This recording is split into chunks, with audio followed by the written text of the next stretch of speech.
This is Jonathan Agoff here for Pro Boxing Fans. I'm down here at the Peacock Gym in London today. Delighted to be joined as always by unbeaten middleweight Denzel Bentley. How you doing? Two shot? I'm good, bro. How you doing? Yeah, good, thanks. Just come down here at the Peacock for a little catch up. Obviously, your fight in December, another knockout, second round win. You've gone 12-0 and 10 knockouts. How do you reflect on your performance? So far, so good. Obviously, just waiting on the fights that I've been, the type of fights I've been calling for, just to step up fights. I'm not really, what's the word I'm looking for? Like, I'm not really impressed by stopping these guys that I'm meant to stop. Do you know what I mean? But I'm happy with it. Don't get twisted. I go home with a stoppage any day. But if I'm stopping like real live opponents, I'll be even happier. And I know I'm getting somewhere. I'm getting somewhere anyway. But you know what I mean? Yeah. I mean, looking at the guy's record, I think his name Adam Grabiek before I came, the Polish middleweight. He hasn't been stopped on too many occasions. So was it kind of good to sort of continually improve your power? Like, obviously you've got 10 knockouts so far, so it's clearly an area of strength. Yeah, you're right. He hasn't been stopped too much, but that's funny because I didn't really look at that until after, and I saw he hadn't been stopped too much. But when I went in there, my mindset with these kind of opponents is like, there's no point in showing them too much respect. Otherwise, you're gonna have a boring fight, and they're not really gonna engage. And if you're giving them the chance to engage, what does that say about you? Do you know what I mean? So just go out there, try some shots, throw what you can at them, and see if he gets out there. I remember at one point, I stopped him. I turned southpaw and stopped him because I just thought, let me try and get him at a different angle because he was taking some good shots and his defense was good and he was trying to ride the shots. So I thought if I turn the other way, let's see if he can pick up on what I'm doing. So he gave me a chance. I was still thinking in there, and it may have looked a bit wild or whatever, but I was still thinking, trying to come at different angles, turn around the other way, and thought, all right, let's see if I can get him out this way. And I managed to, so that's good. I mean, when you sort of step up the levels, would you plan on sort of changing your game slightly? Obviously, you've got huge power shots, those 10 knockouts, but do you think you'd have to adapt a bit more? I don't know. I'll find out when I'm in there. I'll take the same approach to the start of the fight as I always do. Go in there and test the waters. But I guess when I step up the levels, I'm gonna have to be a bit more patient in my work and kind of like wait for the shot. Not wait for it, but set up the shot. I should say, set up the shots. But I'm still going in there to try and not to knock you out, but I still prefer the stoppage. But listen, I'd outbox you any day. Like if I can't stop you, I would outbox you. So either way, but I find out when I get in the ring with whoever I get in the ring with, and if they but if they can take the power, then maybe it would be smart to box, and if not, then I'll step on the gas and try and take them out.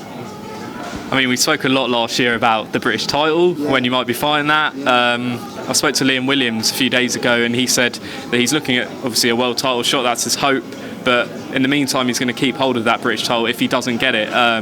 Your thoughts on that? Where do you see sort of the opportunities for you? Have you had any conversations with Frank Warren? No, not me myself personally, but I spoke to my manager and he spoke to Frank Warren. I'm not sure what was said between the two of them, but I know. Listen, Liam Williams deserves his world title shot. He's done what he's done. To me, I'm not his team, I'm not his manager, nothing. It doesn't make sense to me to hold him to the British title because, as far as I'm concerned, or as far as I can see, he's not going to have any more fights at British level.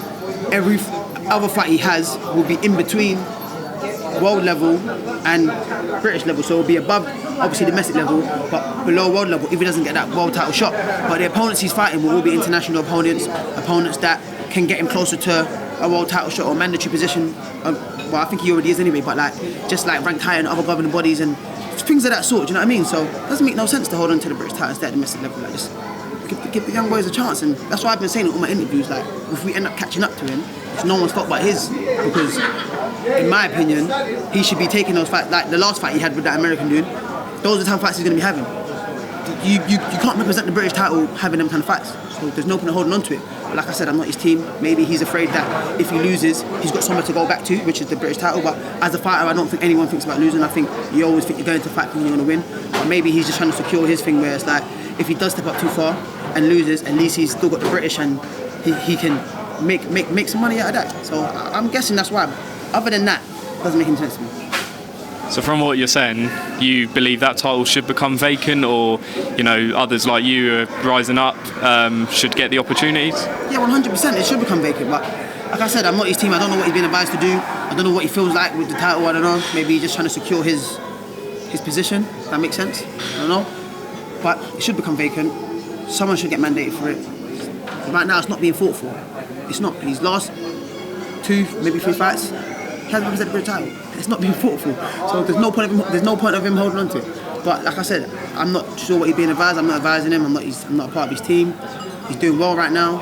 Carries on doing what he's doing. That world title shot will come, and hopefully when he gets the world title shot, he lets go of the British and gives us a chance. I want it now. I wanted it last year, maybe the year before that. But obviously he's got it, so it's just annoying just waiting and waiting and waiting for it. Do you know what I mean? It make me just want to move on. But then again, you can't rush your time. That makes sense. Now there's 2 big Queensbury shows coming up, February 22nd at York Hall and April 11th where your stablemate Daniel Dubois against Joyce. Have you had any indication of getting on any of those 2 shows? Yeah, I'm on the April card, so that should be a good fight. So hopefully we get a good fight for that card, because it's a big card. I'm sure they're going to want to put on big fights, help sell it and stuff. So yeah, wherever they throw at me, I'm ready, man. I'm just waiting to hear what's coming back, but I've been told April. Okay. Yeah. On that card, obviously, as I mentioned, Daniel Dubois against Joyce. What do you make of that fight? You see him every day at the Peacock. How do you see that fight going? It's mad because he's mad up for it, and I'm not just saying that because I train with him. He's up for every fight, but he's mad up for this fight. It's crazy, and from what I've seen, like my opinion might be a bit more biased because I'm in the gym with Dan and I've seen Dan and I've first hand seen how he trains and what he does in sparring and stuff. And I haven't seen much of Joyce unless it's a fight, but I feel like Dan will knock him out.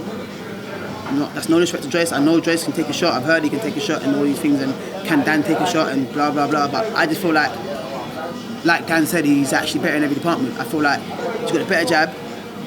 Everyone thinks Dan's stiff, but I think he's more elusive than Joyce. I'm not saying he's elusive, but he's more elusive than Joyce. I think he's got speed over him. I think he's faster than him. He throws his shots faster than him. And he's got better movement on his feet as well. Like Dan's actually on his toes a lot, and he will take that half a step back and come back with the shots he needs to come with. Whereas Joyce, I know outside the ring he's athletic, he can do backflips and all that kind of stuff, but in the ring he's just a bit upright and robotic, and just like stands in one spot and comes with heavy shots. They are heavy shots. If Dan can't take them shots, then of course he may go over, but have to get back up and come back up to win. But I just feel like Dan's a little better in every department. The only thing Joyce has got over him is experience, and I wouldn't even say strength, but maybe strength. But I wouldn't even say strength, but maybe strength, like physical strength. Yeah. I mean, you said you've seen sort of he's really up for this. We saw at the press conference a few shoves and stuff. He seems fired up. Does his demeanour sort of change as a fight comes up? Because we all see him, he seems very relaxed, calm all the time. But does his sort of attitude and demeanour change as bigger fights come up? No, not really. He's the same guy. He's the same. He stays focused, does his thing. The only thing is, when you mention that fight, you see a little smile on his face, like, oh, I'm going to kill him. And that's when you know, like, yeah, he wants this, he's on it. But other than that, like, he's not any more hyped in the gym. He's not going any harder in sparring. He does what he's doing. Like, he's very focused on his work. Like, he's not trying to overdo it in training or in sparring to prove a point or get fired up. He's still very relaxed, still in that mindset where it's like, of course, it's a fight. But when you mention the fight to him, he just has that little smirk where, like, in his mind, he knows what he's going to do. So it's good to see. Next week in Las Vegas, Tyson Fury and Deontay Wilder. Give me your take of how this fight goes. A lot of people saying Tyson Fury on points or Wilder by KO. How do you see it? Yeah, I think that's just the obvious prediction. I honestly think it's going to be a similar fight to the last one. Whether Fury decides to fight on the inside or outside, he's going to be outboxing him until he gets caught. And if he gets caught, it's if he can get up or not. Because there's no chance Wilder's going to outbox Fury. And I don't think Wilder believes he's going to outbox Fury. I think Wilder's literally dependent on that power. And I think Wilder knows he's going to catch him. I think Wilder's going to come in a lot more relaxed this time. He ain't going to be swinging shots over the head. He's going to be trying to set up the shots. Similar to the Ortiz fight, I think he's going to just let the rounds go until he lands that perfect shot. But it's if Fury can get up from that. And if Fury can get up from that and doesn't get caught with it too much and go down too much, he wins on points for me. But if he tries to go in there and slug it out, it might be the wrong move. Who knows? I don't know how he feels, but he is the bigger man. You can push him back, but then if he's at that mid-range where he's trying to push him back, he's obviously open to shots. So the best thing for Fury is to either be too close or too far. If he's too close, he can probably get his little shots in from the inside, and Wilder can't get his leverage on them shots, so it won't be as effective as it would be if he was mid-range. And if he's too far, he's got the reach over him. Then we can just ping him with a jab and move on the outside. So I think that's the best way to put it. But for me, it's Fury's fight until he gets caught, and if he does get caught, as if he can get up. I mean, Fury's sort of predicting a devastating early knockout. A lot of people were sort of doubting that. Do you think he can knock Wilder out? I don't know. I feel like he hit Wilder with a lot of his best shots, especially in the 12th round after he got back up, and Wilder just took it. And let's be honest, all the top heavyweights in the top 5 or top 10, however you want to put it, apart from well, let's say top 5, apart from Usyk if he's in that top 5 because he just moved up, they've all been put over, apart from Wilder. So we haven't seen Wilder put over. We've seen him hurt by Ortiz, which is a big puncher. Haven't really seen him put over. Haven't really seen him fold or crumble. So you can't really say that. And we haven't really seen Tyson Fury give anyone a devastating knockout. Do you know what I mean? Like, he stopped guys and knocked guys out, but you have never seen a devastating knockout from Tyson Fury. So I can't believe that. Might be able to stop him on his feet and put the pressure on the ref, jump in and be like, all right, that's enough. Maybe, but I've never seen, apart from the Ortiz fight, I've never seen Wilder vulnerable too much. Do you know what I mean? I don't know. I could be wrong. Maybe someone's seen some fights down the line somewhere, but from what I've seen. But yeah, I can't picture any devastating knockouts coming from Fury's side. But maybe a stoppage, maybe put him over because he's the bigger man. If he's pressing the action, probably can hurt him and knock him over. But can't picture a devastating knockout now. Back onto you. We spoke a bit off camera about your trip to Brooklyn over Christmas. Went to the Barclays Centre. Being in there, did that sort of give you sort of extra desire? Obviously, Barclays Centre, big famous arena, somewhere you'd probably want to fight in the future. Did you sort of picture yourself fighting there one day? Yeah, it's mad because I went there obviously for a basketball game, innit? Because there was no boxing over the Christmas. But I went there and the atmosphere was crazy, and then I just thought to myself, hold on, imagine fighting there. And I think Terence Crawford just fought 2 weeks before that. And I just kind of pictured that, oh wow, Crawford just, and Teofimo Lopez, they all just fought like 2 weeks before that. Imagine the atmosphere in there, like when it's packed out like this, because obviously the seating would be the same and the crowd would be the same, and it was just mad. I was like, oh, imagine actually fighting in this atmosphere, that'd be crazy. So yeah, I'd actually love to go out there and fight there and get a taste of, you know what I'm saying, like just the atmosphere out there and being in the Barclays Centre. It's a good venue as well. It's a lovely venue. If I get the chance to box there one day, I'll be happy. Final one. Map out your perfect 2020. How does Denzel Bentley's year go if everything goes to plan? 2020. 100% knockout ratio, and a few titles, if not just one title. I feel like I need a. You know what?